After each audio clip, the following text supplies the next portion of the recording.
মাটির নিচে থাকা রাজকুমারী জঙ্গলের মধ্যে ছোট্ট একটা গাছে পরিণত হয় এবং সে কাঁদতে থাকে। কিছুক্ষণের মধ্যে সেখানে চিরু এসে হাজির হয় এবং সে গাছে বসা মাত্রই ছোট্ট একটা বাচ্চার কান্নার আওয়াজ তার কাছে পৌঁছায়।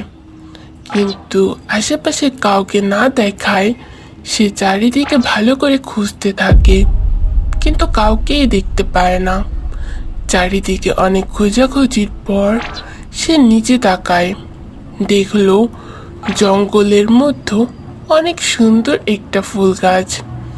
আর চিরু মনে হলো কান্নাটা যেন ওই গাছের দিক থেকেই ভেসে আসছে। তাই সে গাছের ডাল থেকে উড়ে গিয়ে ওই ছোট্ট ফুল গাছের পাশে গিয়ে বসলো এবং গাছটিকে বলল, তুমি একটা গাছে মানুষের মতো করে কান্না করছো। কে তুমি? নাকি তুমি কোনো রাক্ষস? কি এমন মায়া শক্তি আছে তোমার মধ্যে? তোমার কান্না শুনে আমি এখানে এলাম। কি হয়েছে তোমার? তুমি কি সত্যিই কোনো ভয়ানক মায়াবী, নাকি ফুলের গাছ?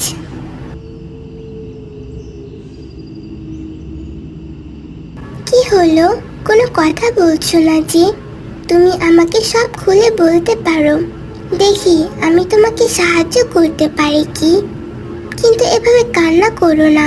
তোমার কান্না এতটাই মায়াবী যে আমি তোমার কান্না শুনতে পারছি না। আমাকে বলো তোমার কি হয়েছে। জানি না আমি কে, আর আমি এখানে থাকতে পারছি না। আর আমি কোনো ভয়ানক কিছু নই। কেউ একজন আমাকে এখানে নিয়ে এসেছে, মাটির নিচে পুঁতে রেখে গেছে। কিন্তু আমি এখানে থাকতে পারছি না, তাই আমার এমন রূপ হয়ে গেছে। কিন্তু কেউ যদি আমাকে এই মাটির জিনিস থেকে বের করে, তাহলে আমি আবার আগের মতো মানুষ হতে পারবো। তুমি কি পারবে আমাকে সাহায্য করতে? তুমি একটা মানুষ, কিন্তু তোমাকে এত নিষ্ঠুরভাবে মাটির নিচে কে রেখে যেতে পারে? ঠিক আছে, তুমি কোনো চিন্তা করো না, আমি তোমাকে মুক্ত করে দিব। আর এই কথাটা আমি এই রাজ্যের রাজাকে জানাবো। তুমি শুধু একটু অপেক্ষা করো, কিন্তু আর কান্না করো না। আমি তোমাকে কথা দিচ্ছি, আমি দ্রুত এখানে এসে তোমাকে মুক্ত করে নিয়ে যাব। ঠিক আছে বন্ধু, আমি তোমার জন্য অপেক্ষা করব। কিন্তু আমি এই মাটির নিচে থাকতে পারছি না, আর আমার অনেক কষ্ট হচ্ছে। তুমি দ্রুত আমাকে এখান থেকে বের করো। তাদের কথা শেষ হতেই চিরু সেখান থেকে উড়ে গেল খবরটা দিতে। আর ওদিকে তো রাজা দুশ্চিন্তায় কি করবে বুঝতে পারছিল না। ঠিক এমন সময় সাধু রাজাকে বলল, মহারাজ, আমি আপনার মনের অবস্থা বুঝতে পারছি। আপনি একটু ধৈর্য রাখুন। আমি আবার দেখছি রাজকুমারীকে উদ্ধার করার কোনো উপায় পাওয়া যায় কি। এটা বলার পর সাধু তার চোখ বন্ধ করল। সে উপায় খুঁজতে লাগলো। এভাবেই কিছুক্ষণ থাকার পর সাধু আবারও চোখ খুলল।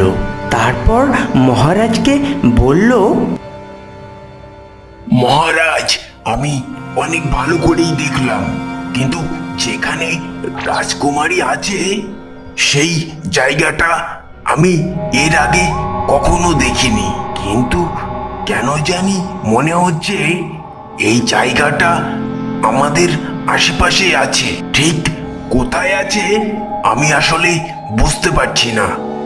আর জায়গাটার আশেপাশে অনেক বড় বড় গাছ আছে, কিন্তু এখানে কোনো পশু পাখি আসা যাওয়া খুব কম। আপনি যদি সকল প্রহরীদের আশেপাশের জঙ্গলগুলোতে পাঠিয়ে দেন, তাহলে মনে হয় রাজকুমারীকে খুব দ্রুতই খুঁজে পাওয়া সম্ভব।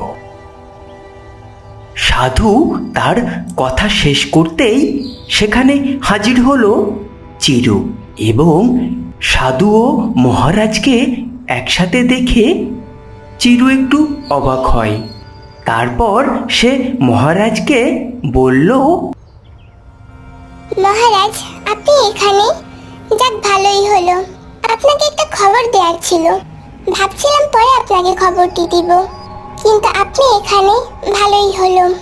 আমি এখানে আসার পথে কিছুক্ষণ আগে জঙ্গলের মধ্যে বড় একটা গাছের ডালে বসেছিলাম, কিন্তু বসা মাত্রই সেখান থেকে একটা বাচ্চার কান্নার আওয়াজ ভেসে আসছিল। কিন্তু আমি আশেপাশে খোঁজার পর কিছুই দেখছিলাম না। হঠাৎ নিচে তাকাতেই দেখলাম একটা ছোট্ট ফুল গাছ, এবং সেখানে যাওয়া মাত্রই ফুল গাছটি আমার সাথে কথা বলল। আর সে নাকি একজন মানুষ, তাকে কেউ মাটি চাপা দিয়ে রেখে গেছে, কিন্তু সে বলেছিল তাকে নাকি মাটির নিচ থেকে উদ্ধার করলেই সে আবার মানুষ হয়ে যাবে।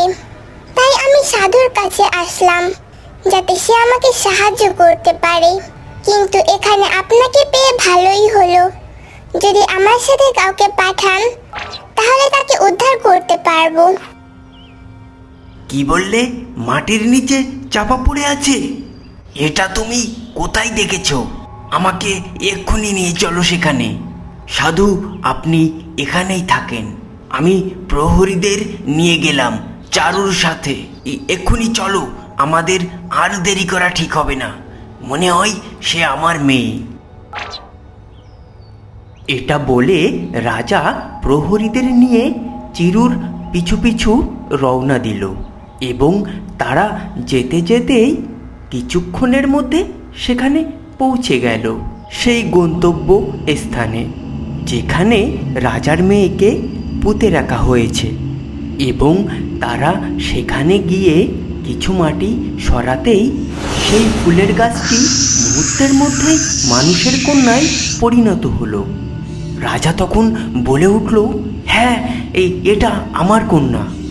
সবাই এখন এই মুহূর্তেই প্রাসাদে ফিরে যেতে হবে।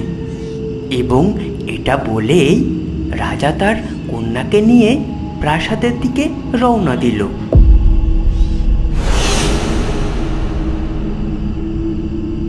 বোন, তুই কোনো চিন্তা করিস না, দেখবি খুব দ্রুতই ভালো কিছু হবে। মহারাজ যখন বেরিয়েছে, তখন ডাইনিদের হাত থেকে অবশ্যই তোর মেয়েকে উদ্ধার করে নিয়ে আসবে। আর কান্না করিস না, এত কান্না করলে অসুস্থ হয়ে যাবি। আর তুই যদি এমন করিস, তাহলে এই প্রাসাদকে কে দেখবে? আমরা সবাই আছি তো তোর পাশে। আমি তোর জন্য খাবার নিয়ে আসছি, একটু খেয়ে নে। 2 দিন ধরে কিচ্ছু মুখে দিস না। তুই এমন করলে কি করে হবে?